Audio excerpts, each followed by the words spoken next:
VNR gold and diamonds సరుకు తక్కువ బంగారం ఎక్కువ. ఇప్పుడు మన వైజాగ్ లో జూలై 24న గ్రాండ్ ఓపెనింగ్. 14 అండి, 15, 16, 17, 18, 19, 20, 21. 21 ఈ రేవు బాపుతండి. ఆ 3 జాకెట్లు పాత రేవు బాపుతండి. మొత్తం 24 శాలరీలు నెక్ చూసుకోండి.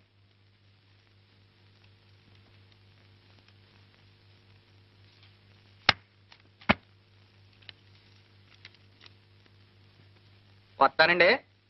మాసిన గొడ్లకు రేపు వస్తానండి. సెలవు.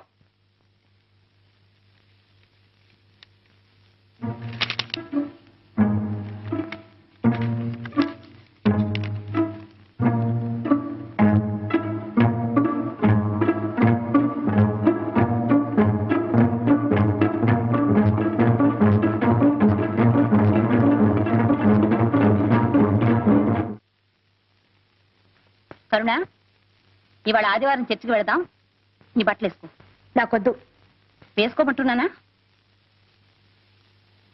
గడప దాటకూడదని ఆర్డర్ వేశారు. బట్టలనే నాకు ఇష్టమైన వేసుకోనివరా? నాకు అక్కర్లేదు, వీటితోనే వస్తాను. అంతా నీ మంచి కోరే చెప్తున్నాను, వేసుకో. నా మంచి కోరేవాళ్ళు ఈ ఇంట్లో ఉన్నారా? చాలా ఆశ్చర్యంగా ఉందే. ఆశ్చర్యం ఏమిటో జాకెట్ వేసుకున్న తర్వాత తెలుస్తుంది.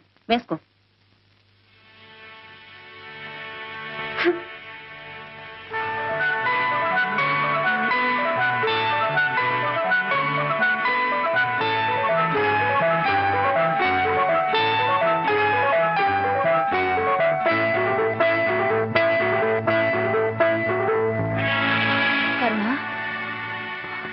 మీ అన్నయ్య ఒక అగ్నిగుండం.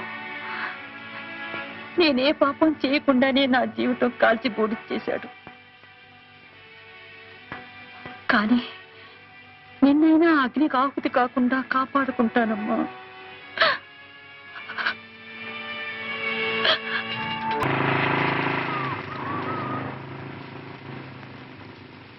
ఏరా, ఒంటరిగా ఇక్కడ ఏం చేస్తున్నావు? అబ్బే ఏమైంది? సత్తగలగా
రఘు, వాకిట్లోకి వచ్చిన వెలుగు నట్టింట్లోకి రాకుండా పోతుందా అని ఆశపడ్డా.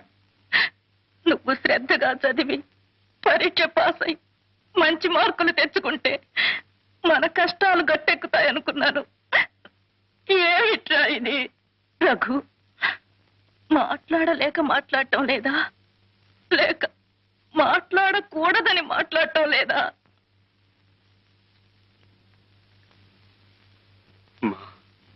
ఏరా, ఇంత జరిగా కూడా ఆ పిల్లని మర్చిపోలేకపోతున్నావా? మా ఇన్ని అడ్డంకులు వస్తాయని, కలతలు వస్తాయని ఊహించకుండా ఉంటుంటే మానేస్తానని చెప్పేవాడినేమో. కానీ ఈ పరిస్థితి మేమిద్దరం ఊహించిందేనమ్మా. రఘు, ఎందుకో ఏమిటో తెలియటం లేదమ్మా. కరుణ కోసం ఎన్ని బాధలైనా, ఎన్ని దెబ్బలైనా నవ్వుతూ భరించే శక్తి నాలో రోజు రోజుకు పెరిగిపోతుందమ్మా. ఆకలేస్తుంది అన్న సంచి రెప్పలు వాలిపోతున్నా నిద్ర రావటం లేదు. కరుణను చూడకుండా క్షణం నిలవలేకపోతున్నాను. నాకెంత కష్టం నష్టం వచ్చినా పర్వాలేదు, నేను కరుణను చూడాలి, కరుణతో మాట్లాడాలి, కరుణతో కలిసి బతకాలి, లేదా కరుణతో కలిసి చావాలమ్మా. పిల్లలా ఉంది గారు? బస్సు టైం అవుతుంది. డేవిడ్ గారు, మీ సంబంధం మాకు అన్ని విధాలా నచ్చింది. కుర్రాడు కూడా ఒప్పుకున్నాడు. అన్ని సమకూర్చుకుని డేట్ నిర్ణయించుకోవడమే. వెళ్ళగానే ఉత్తరం రాస్తాను. సెలవు.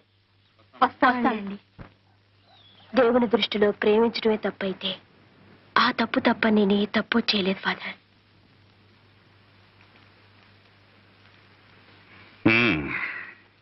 ఈ సమస్యకి పరిష్కారం అంత సులభంగా లభిస్తుందని నేను అనుకోను. అయినా డేవిడ్తో చెప్పి చూస్తాను. God is great.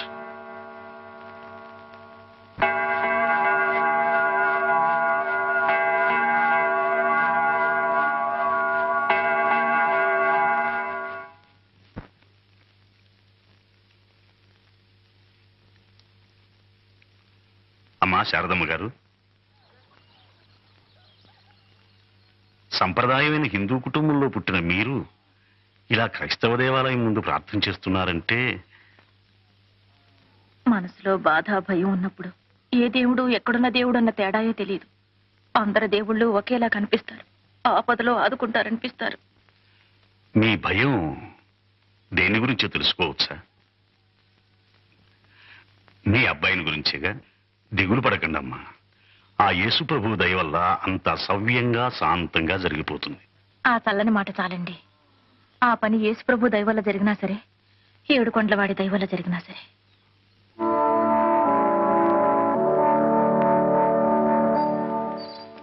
ఫాదర్, మీరేనా ఇలా మాట్లాడుతున్నది? మనమెవరు, వాళ్ళెవరు? నేనిప్పుడు మాట్లాడుతున్నది 2 మతాలని గురించి కాదు, 2 జీవితాలని గురించి. రేపే అతను మతం మార్చుకుంటే నీకే అభ్యంతరం ఉండదేమో.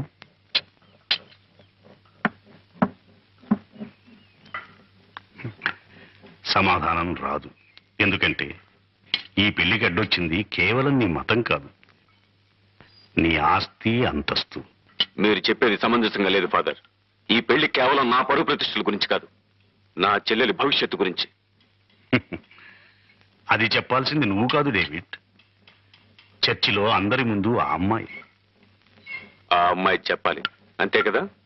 రఘు, మనం ఎక్కడికైనా పారిపోదావా?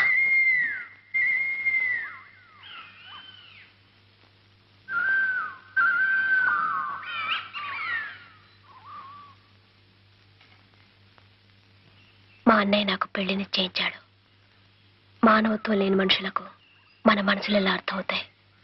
నా మాట విను, మనం ఎక్కడికైనా పారిపోదాం. అది పిరికి వాళ్ళ లక్షణం. అంతకంటే ఆత్మహత్య మంచిది. కరుణ, కొన ఊపిరున్నంత వరకు ఎవ్వరూ ఏమీ చేయలేరు.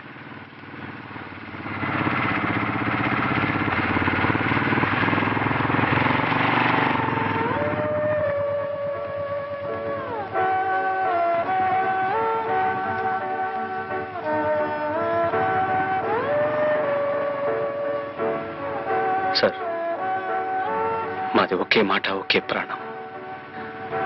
నా ప్రాణంలో ప్రాణమైన కరుణని దయచేసి వేరు చేయకండి సార్.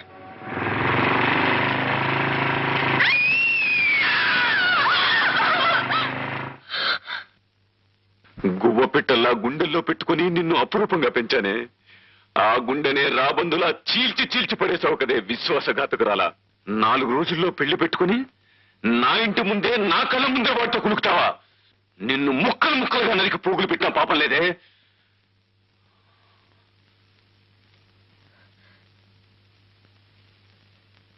నా రఘు జీవించున్నంత వరకు నన్నెవరు ఏం చేయలేరు. ఏమన్నావు? నా రఘు జీవించున్నంత వరకు నన్నెవరు ఏం చేయలేరని చెప్తున్నాను. నా రఘు జీవించున్నంత వరకు, నా రఘు జీవించున్నంత వరకు, నా రఘు జీవించున్నంత వరకు.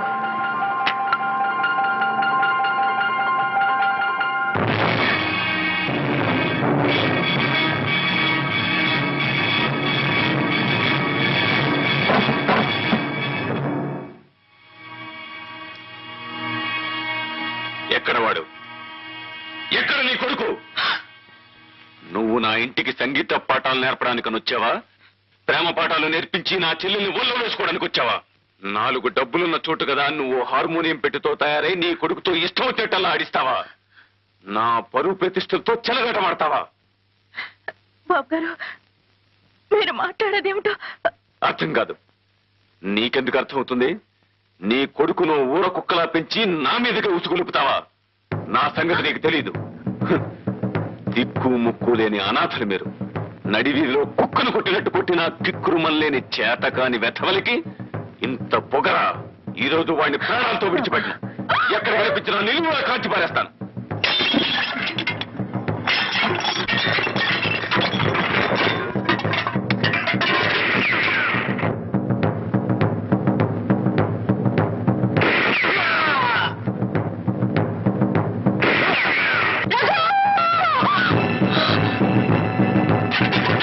రేపు తెల్లవారేలోగా నువ్వు నీ కొడుకు ఊరు వదిలి వెళ్లిపోయారా బ్రతికిపోతారు, లేదా వల్లకాట్లో కలిసిపోతారు.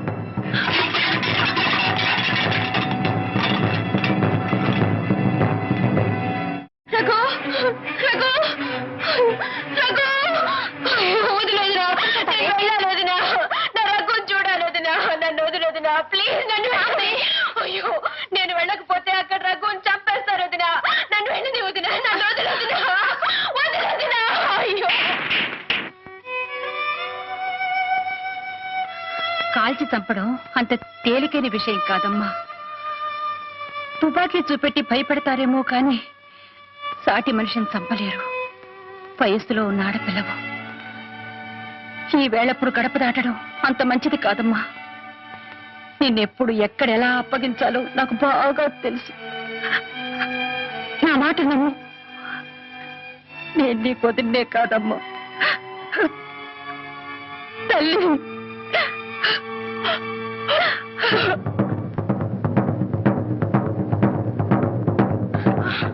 రఘు, రఘు, నీకేం కాలేదు కదా? నాకేం కాలేదమ్మా. నీకేం కాలేదు కదా?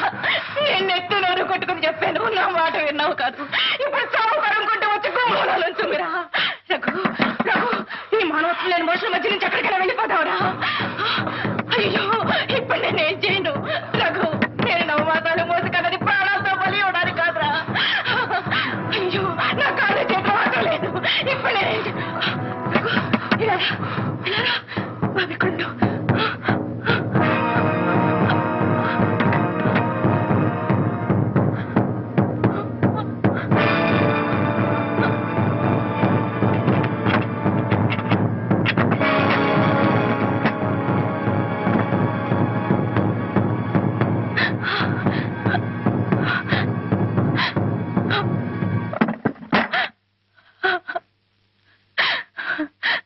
నా బిడ్డల పొరపాటే నేనే వాడిని మందలిస్తాను. మీరు వాడిని ఏం చేయకండి, మీకు చేతులెత్తి మొక్కుతాను. నా బిడ్డ మీకెప్పటికీ అడ్డుకాడు. సాటి ఆడవారు మీరే ఇలా కక్ష కడితే. అమ్మా, కక్ష సాధించడానికి రాలేదమ్మా, నీ అండ కోరి వచ్చాను. భయంతోనో భక్తితోనో బాధ్యతతోనో ఎంతో బరువైన ఈ సిలువను ఇంతవరకు మోసుకొచ్చాను. ఇంకా నాకు ఆ శక్తి లేదు, ఓపిక లేదు. అందుకే ఈ భారాన్ని మీకు అప్పగించాలని వచ్చాను.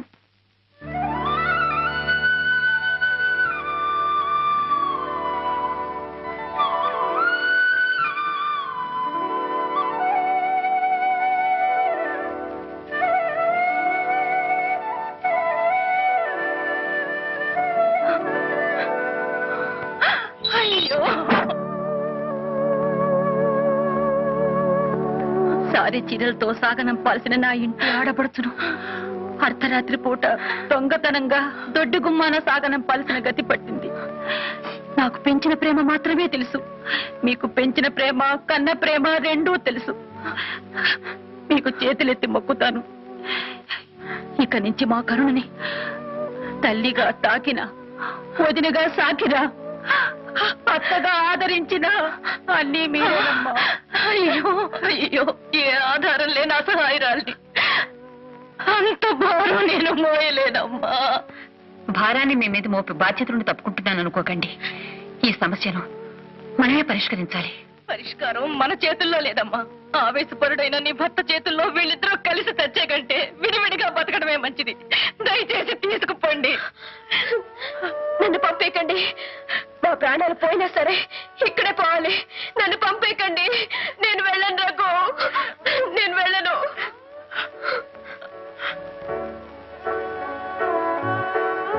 వాళ్ళొక ఇంటి వాళ్ళు అయ్యే వరకేనమ్మా మనకి ఆవేదన. తెల్లవారేలోగా ఈ పిల్ల మెళ్ళలో 3 ముళ్ళు పడాలని మీరు చూస్తున్నారు. తెల్లారేలోగా నా కొడుకు బతుకు తెల్లారిపోవాలని మీ వారు చూస్తున్నారు. మంగళవాద్యాలకు బదులు తుపాకీ మోత వినే యోగమే ఉంటే ఎవ్వరూ తప్పించలేరమ్మా. పెళ్ళైతే అన్నీ చక్కబడతాయి. అప్పటికీ ఆయన ఆవేశం అణగారకపోదు. విధిరాత ఎలా ఉంటే అలా జరుగుతుంది.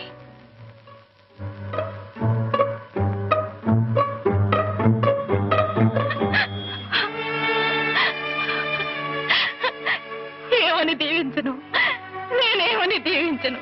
కనీసం పసుపు తాడై నా కొడుకు చేత కట్టించడానికి ధైర్యం లేని దౌర్భాగ్య స్థితిలో ఉన్నాను నేను. అయ్యో భగవంతుడా, ప్రయోజనం లేని నా ప్రాణాలు తీసుకుని పచ్చగా 10 కాలాల పాటు బతకాల్సిన ఈ బిడ్డల్ని కాపాడు తండ్రి, కాపాడు. అయ్యో, ఇప్పుడు ఏం చేయాలి? మిమ్మల్ని ఎక్కడ దాచాలి? ఎక్కడ తాగున్నా సరే మన పులిమేర లోపల వాళ్ళని పట్టుకుని కాల్చి పారేయండి.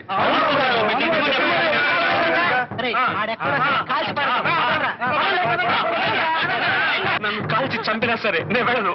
రఘు, పారిపోండ్రా. వెళ్ళనమ్మా, పారిపోండ్రా. వెళ్ళను. పారిపోండ్రా. రఘు!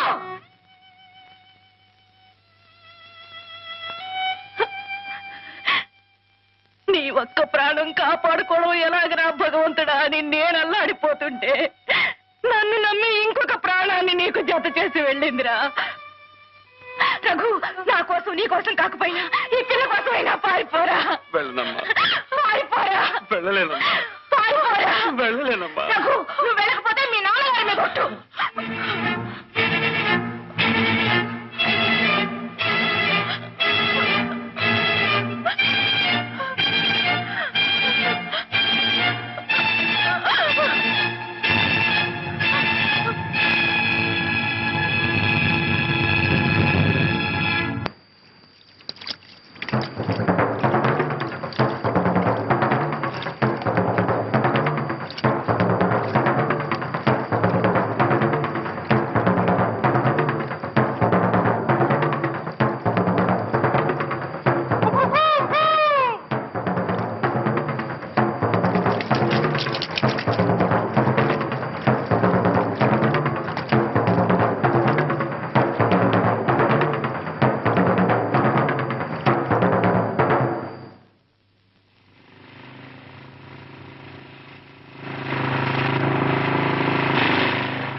దేవుడి గారు చెప్పింది సమంజసంగా ఉందిరా. కనుక మనం అందరం ఆయన సాయపడాలి. అనంతరా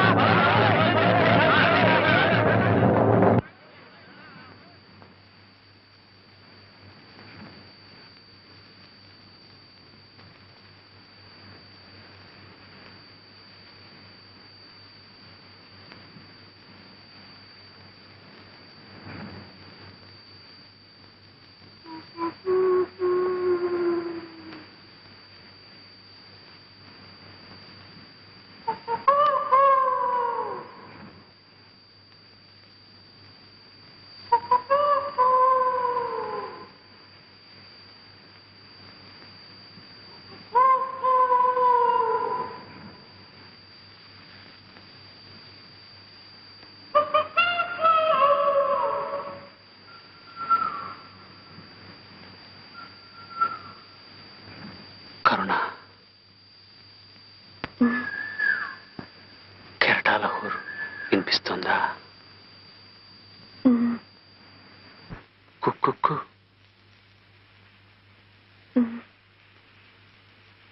మరి నా గుండె చప్పుడు?